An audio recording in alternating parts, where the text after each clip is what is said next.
Well, if you got a dollar, well, just lousy down.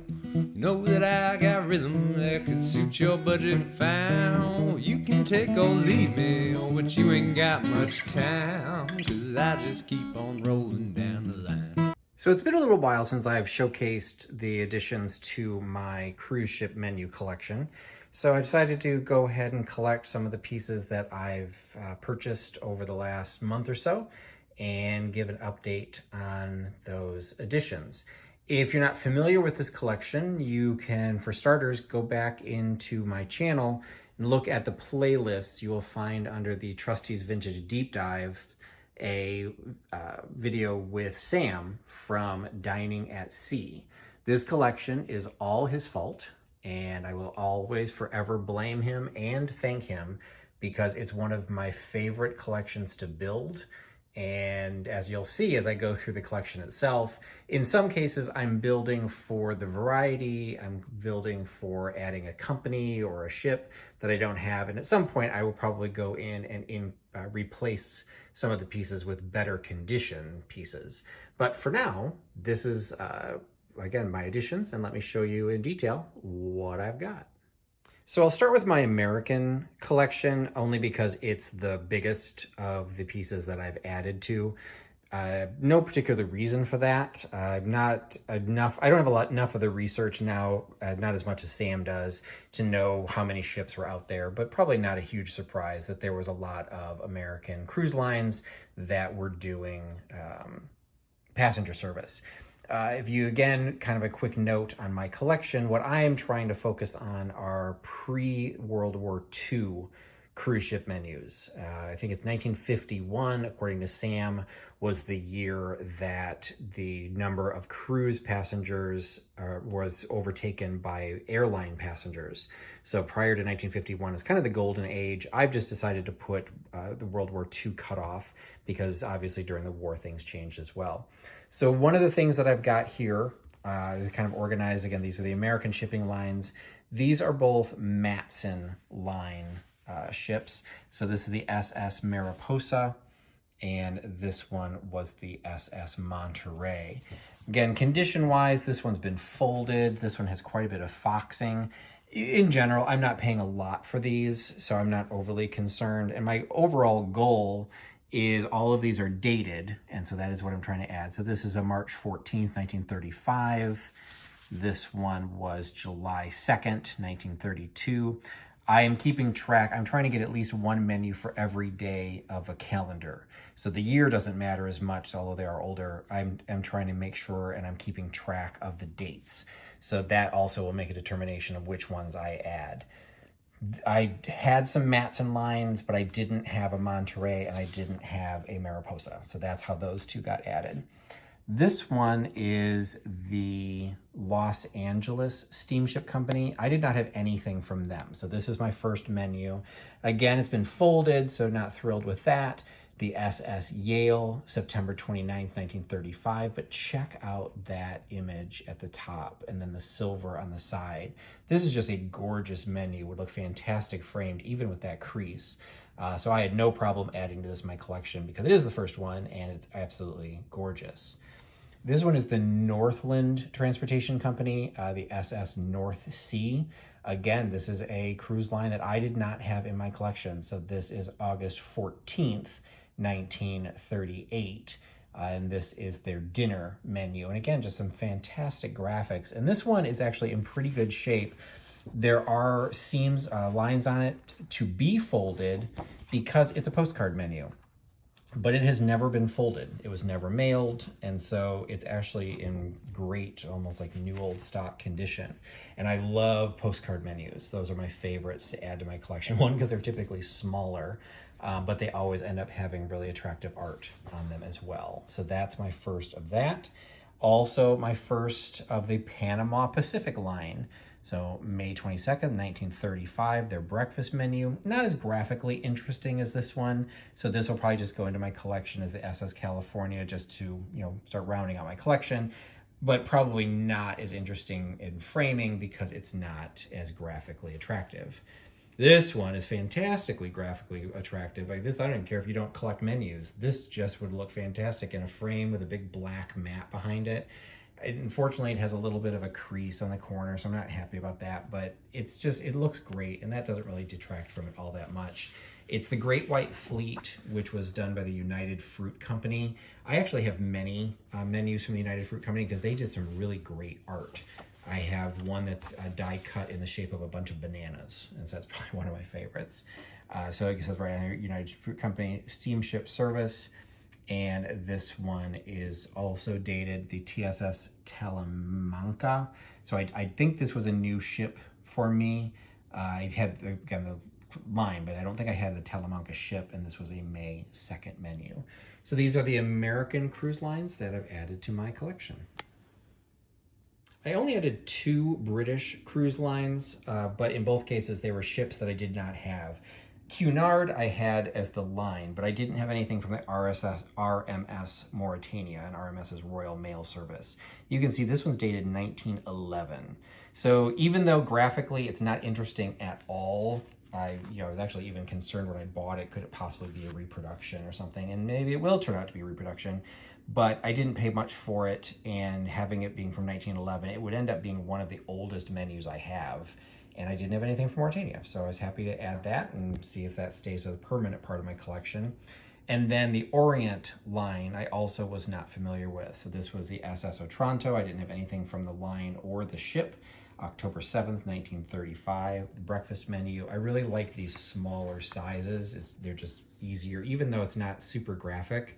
It could look great just kind of giving some offset. I tend to put them in frames as a kind of a collage or montage of grouping them. So sometimes you need something with a lot of white space to break them up. So those are my 2 British menus. I only have 1 new French menu going into my collection, and I don't speak French, so it's one of those Compagnie something, Compagnie Generale Transatlantique French line, I believe is the full name. It's usually abbreviated with that CIEGLE, Compagnie Generale. And this one just has some great graphics on the front, and the art has absolutely nothing to do with the cruise ship or the cruise line. Another thing that I didn't mention earlier, as I try and fine tune my collection, I also like them to show on the front the name of the ship and the fact it's a menu, which seems really minor, but a lot of menus do not say menu. And even if they have the name of the cruise line on them, because sometimes the imagery isn't anything to do with the cruise, it looks like a travel brochure or a poster or something. So when you frame it, you can't really tell what it is. So I did like this one. It's really rough condition, but I didn't pay much for this. I actually found this at an antique store, so I was happy to find this one. So this is from the Champlain. This was the dinner menu, August 9th, 1937.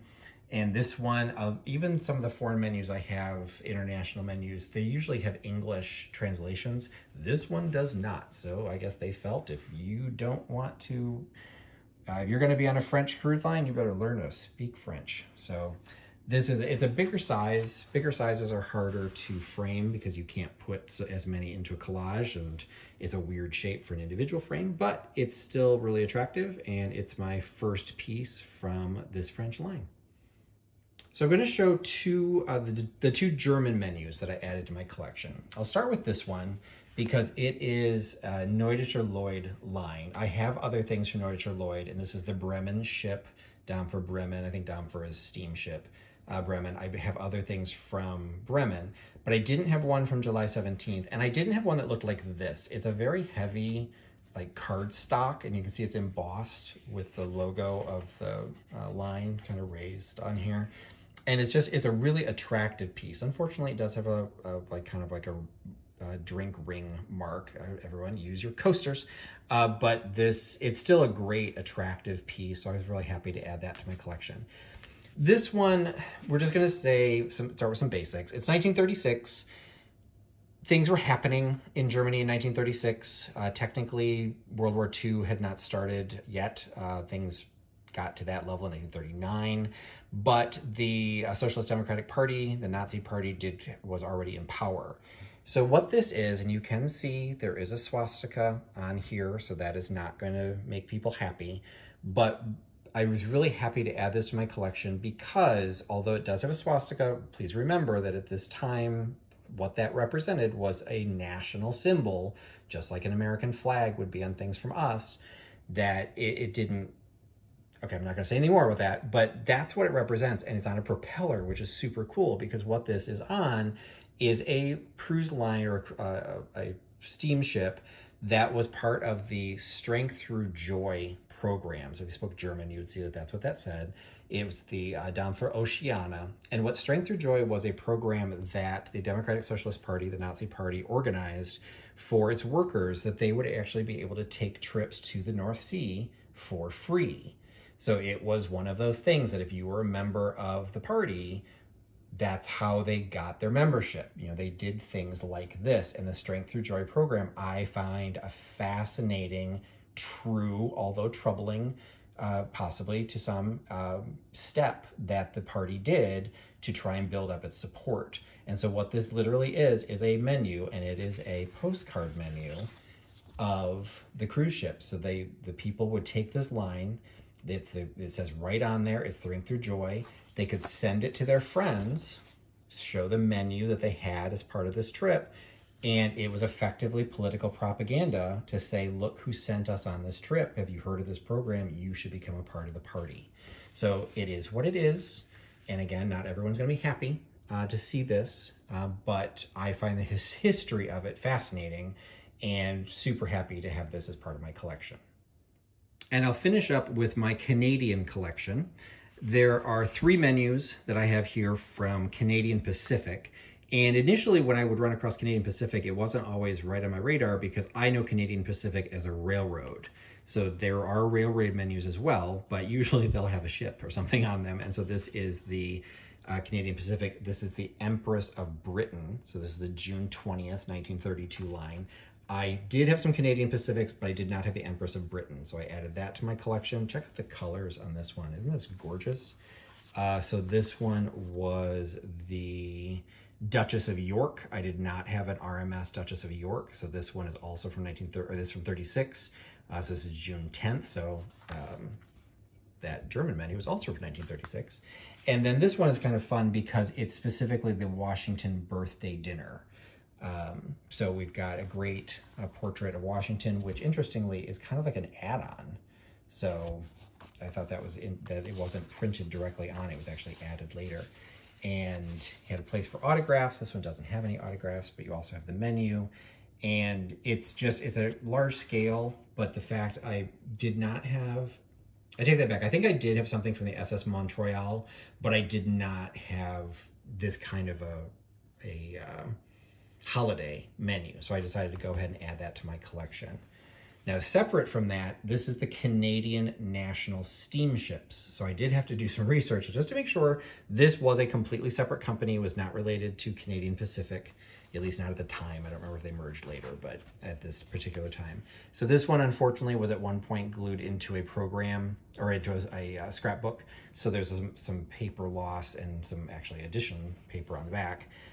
But you've got that is from July 1st, 1940. So we're getting a little late in my line, but I didn't have anything from the SS Prince Rupert, and I didn't have anything from the Canadian National Steamships. So this, even though it says Alaska, this was another Canadian one that I was happy to add to my collection. And then this was another line that I did not have, Canadian Australasian line. And this one was the RMMS something. Aorangi, I don't know how to pronounce that, August 20th, 1939. So we were getting very close to the official start of World War II at that point. America didn't enter it for a while, but Canada entered it right in 1939. So this would have been right on the cusp of them participating in World War II. So that is my Canadian contingency to my collection. So that's it. That's my collection. At least for now. It is coming along quite nicely. I know I'm well over 50. I'm not exactly sure where I am, although I am keeping track because I am at the point when I could come across them, whether online or in real life, not that online's not real life, but you know what I mean. I do check to see what cruise ships do I have, what cruise lines do I have, and what dates do I have. And at this point, if I have the chance to duplicate a cruise line or a cruise ship, if it's a menu that I really like, I will at least check to make sure it's not duplicating the date. So I do try and keep track of all of that. So this is my collection. At some point, I will incorporate these into new frames and get those hung on the walls, and I will share that with you at a later date. Thanks for watching. Thanks for putting your trust in Trusty Huckster. I'll talk to you again soon. Bye. Well, show me a sign if you're wishing me to stay.